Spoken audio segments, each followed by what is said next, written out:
saen dos seus topos, os debulladores de flores. Coidas túas flores, xardiñeira, é a hora en que congrega o galo na trave.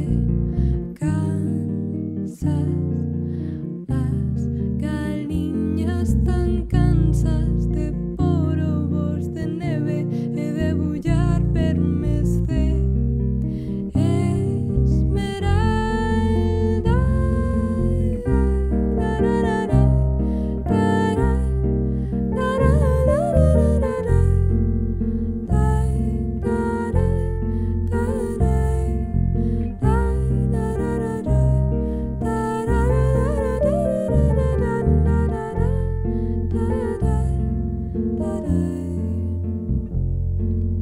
Ti estás soñando, Catarina, diamantes que rachen os vidros.